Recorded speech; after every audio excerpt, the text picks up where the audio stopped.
Good morning, ladies and gentlemen. Good morning. We're Team 12. My name is Felipe Gomez. This is Dylan Watry and Ruth Kwan, and our project is the hydraulic energy converter.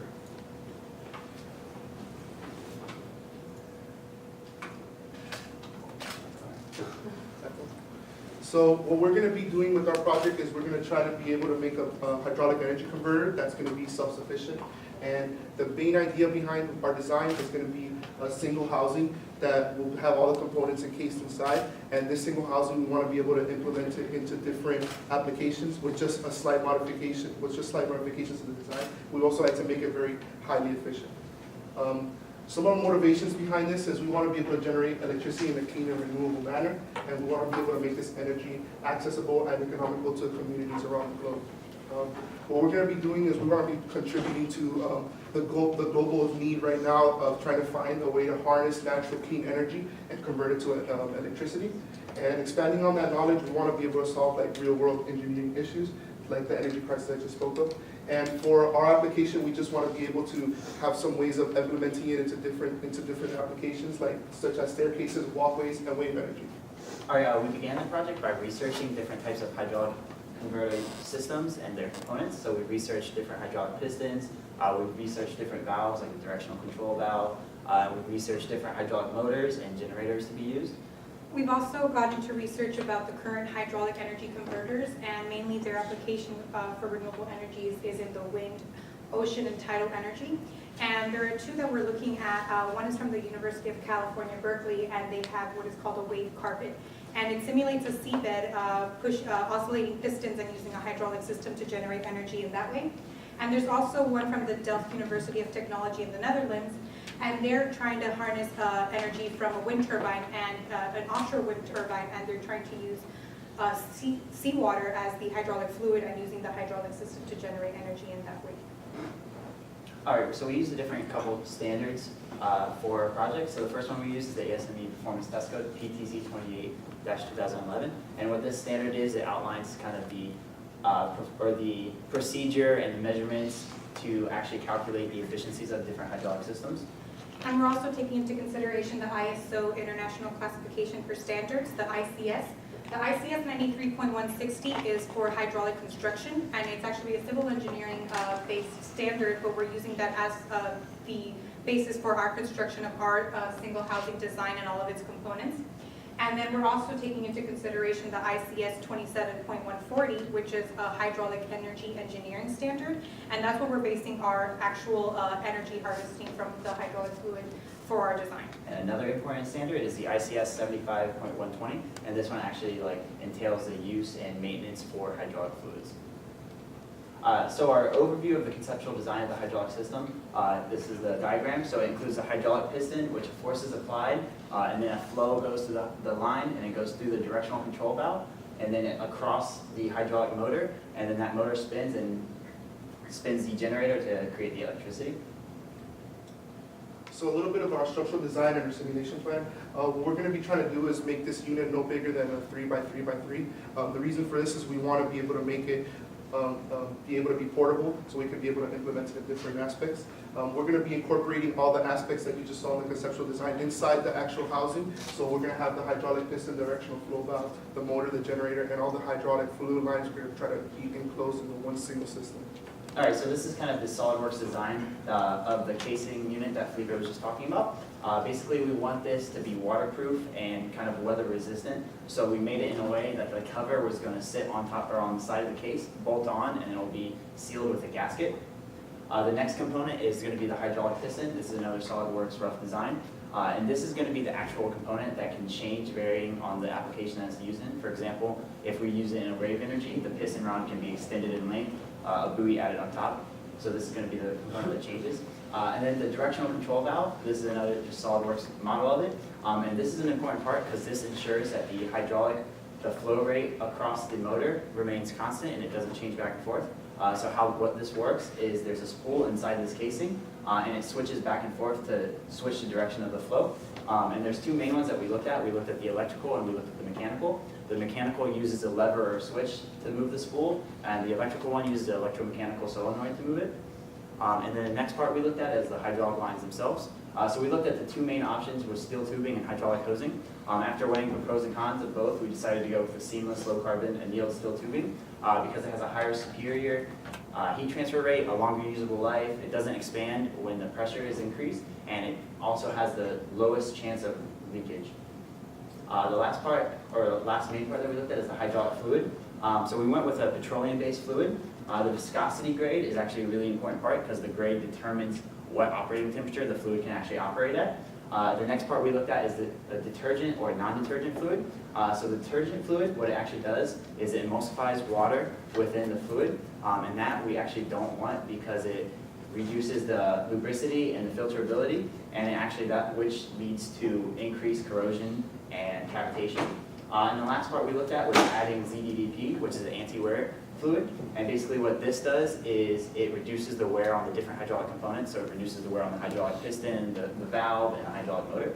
So ultimately what we're going to want is an ISO grade 32 or greater, non-detergent ZDDP added hydraulic fluid. And for our alternate designs, it'll mainly depend upon the application that it'll be applied to. But for our purposes of our design, we want to ensure that the unit is compact and all the components are within the system. The internal configuration, like Dylan mentioned, of the piston, that can change, and we're looking into the different applications of how we can make that uniform. And depending on if we do it into ocean waves, a staircase, or a walkway, we'll configure the internal components as such. So a little bit about the prototype and the construction of our project. We're going to be trying to manufacture as much as we possibly can. So we are actually going to manufacture the whole the whole system that we're going to be having. And we're also going to try to manufacture the piston cylinder and the piston and the steel tubing that's going to be going inside the hydraulic stuff. What we're going to be purchasing is going to be the hydraulic motor, the generator, and the fluid. And one of the most important parts that we're going to be purchasing is the directional control valve. But we will be trying to modify it so that we can be able to implement it into our system. And how we're actually going to test the system, we have a plan set up to where we're going to apply force on the hydraulic piston. That force is going to cause a flow rate. We're going to measure that flow rate. And then we're going to compare that flow rate to a calculated flow rate that we're going to get from our flow simulations that we'll be doing. And then that comparison is going to be kind of the efficiency of our system. And though we want to make this entire system somewhat compact and small scale, it's for a larger scale aspect, especially in the global design aspect. We want to make it small and compact so it can be portable and reach all areas of the world, especially in transport of our actual design and product. We want to make it less cargo for transport. And we also want to just provide electrical power and electricity to underdeveloped areas of the world and be able to embark on renewable energy design efforts that the world is embarking on, creating lower emission products, and just provide new technologies for the global community.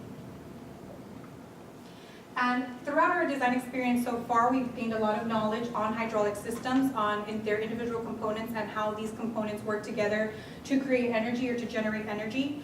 And with that, we've developed our team building skills as well as the collaboration of ideas as we have been going through the design process and the modeling process, which leads to our conclusion as of now, but it's our future works for the rest of the year, especially throughout the summer months.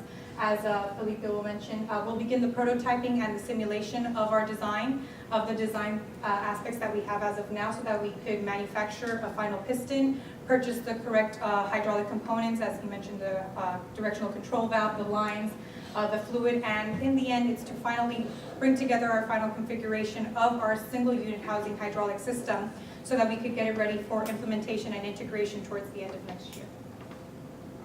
This is just a timeline of our design project. As you can see, we're approaching the beginning of May, and throughout the rest of the summer, we're going to be doing our Solidworks simulations on our parts. We're going to be doing stress and strain and also thermal simulations, and we're also going to be testing the flow and the fatigue. This is just a little bit of the division of responsibilities of our stuff. As you can see, a couple of categories. There's a main responsibility for a team leader, for a leader in that part, and then every other group member will be supporting in there. And this is our poster board. Thank you so much for your time. And is there any questions?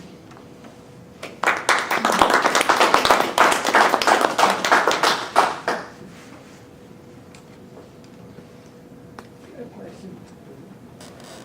Say you build your prototype. Have you thought of whose house you're going to test it on? Have you thought about Well, how we're it's gonna actually- connect to the house? what we're doing is we're testing the actual system itself. Okay. So we're not testing the implementation of it, those are just like possible implementations. So we're actually just gonna be testing the actual house, or the actual like unit itself. I see. Anybody else? Trying to understand the input, the user input here. Is this a prototype that takes a force? It's in a piston, it's just a static force, so you go in and generate electricity, but what happens when you stop? It Right. goes back, so we were thinking. Right, goes so back, we're thinking so- having like a spring or some type of system in the piston that actually pushes it back. So that way, when the directional control valve, when it goes back, the hydraulic, or the flow rate is gonna go the opposite direction, and the control valve is actually gonna keep it going across the motor in the same direction. No, I understand the technical aspect, but it's more like, in terms of the user, Mhm. are they gonna have to somehow, create a force, Well, come back? For our unit, we're gonna just be creating the force, but Okay. the idea of it is that, say, for example, like, if you're walking on it, you can just step on it, Okay. and then that will push it down. At certain walkways, when somebody walks across it, it goes down, but when they get off of it, it'll come back up on its own. This is what we're trying to be able to. So we're trying to take like the kind of like already natural movements that people are applying, so like stepping, or like another idea that we had was like a speed bump, so a car going over and pushing it down. So there's different And then it'll functionalities come that, over. Right, that's our ultimate goal, to create that housing so that it can be taken to those different applications. Just with some slight modifications, like for example, like, I think he said with the buoy, we would, for wave energy, we could elongate it, put a buoy on it. Maybe if we would put it in a speed bump, you could elongate the actual, where you apply the force down. so I guess the whole goal is really in the That- efficiency The efficiency. within of it, and you wanna make sure that, you wanna convert that energy accordingly, and that's what you're trying to achieve, okay? So I guess my question then as a follow-up, Simon, is, so what are you doing different that you expect to see this increase in efficiency? What we're doing different is, I know a lot of them that were basically the piston was separated from all the different other components. So like the piston, for example, the one that she said at the UC Berkeley, it was like a string of pistons, and then they flew, like had a line that went to the motor. So we're just trying to make it as compact as possible. And another big problem with the efficiency is like the leakage in the hydraulic lines. And that's one thing that we researched and like found out that a lot of the loss in efficiency comes from the leakage of the fluid. So we're trying to minimize that.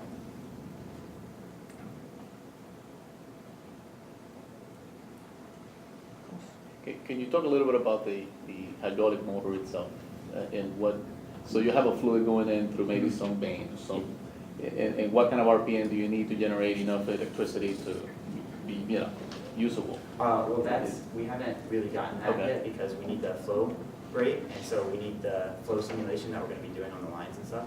But once we get that flow rate, we can calculate the RPM that the motor is gonna be turning, and then in turn, we can calculate the electrical generation from the RPM. Just have in mind, you might need a lot of flow. Yeah.